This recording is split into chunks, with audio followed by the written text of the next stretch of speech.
ब्रेकनंतर पुन्हा एकदा स्वागत। आता आम्ही जी बातमी तुम्हाला दाखवणार आहोत ती तुम्हाला अक्षरशः हादरवून टाकणारी आहे।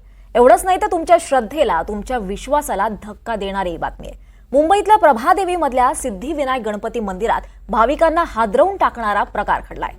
भाविकांना सिद्धिविनायकाचा प्रसाद म्हणून जे लाडू देतात त्या लाडूंच्या एका क्रेटमध्ये चक्क उंदराची पिल्लं आढळली आहेत। एनडीटीव्ही मराठी आज तुम्हाला या धक्कादायक प्रकाराचे दृश्य दाखवणार आहे।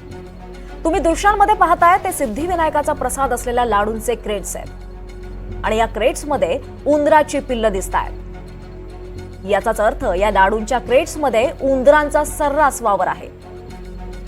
एवढंच नव्हे तर उंदरांनी कुरतडलेले लाडू या दृश्यांमध्ये दिसतायत। उंदरांनी पाकिटं कुरतडून लाडू खाल्लेले आहेत आणि हेच लाडू भाविकांना प्रसाद म्हणून दिले जात आहेत।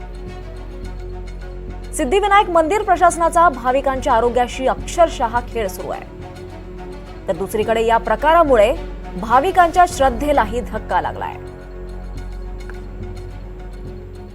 ऐतिहासिक होय त्यांचं मी स्टेटमेंट ऐकलं की हे आमचे ट्रेन आहेत, हे आम्हाला काहीतरी असं दिसत नाहीये, तर मला वाटतं हा बौद्धिक दिवाळखोरीचा उत्तम नमुना आहे। मग त्यांनी असं सांगावं की आता हे जे काय रेकॉर्डिंग आहे 100% खोटं आहे म्हणून। आपली चूक झाली असेल तर चूक कबूल करा, ह्याच्यामध्ये जे दोषी असतील त्यांना 100% शासन हे झालंच पाहिजे। आणि अनेक आता लाडक्या योजना चालू आहेत, तर निदान देवाला तरी आता सोडू नका आणि आता एक लाडके भाविक योजना आता सुरू करा। म्हणजे खरोखर सांगतो मला संताप येतो, ह्यांनी आता देवही सोडलेले नाही आहेत। कोणाच्या नेमणुका केल्या आहेत, काय केल्या आहेत, मंदिर प्रशासनाचं, राज्य शासनाचं इथे लक्ष आहे का? कोणाला नेमलंय त्या ठिकाणी? ते लोक करतायत काय? तिकडचं काय जे काय तिकडचे जे कोणी अधिकारी वर्ग आहे, जे कोणी तिकडची माणसं आहेत त्यांना साधं कळत नाही आणि वरती इतकं बेजबाबदार स्टेटमेंट येतं।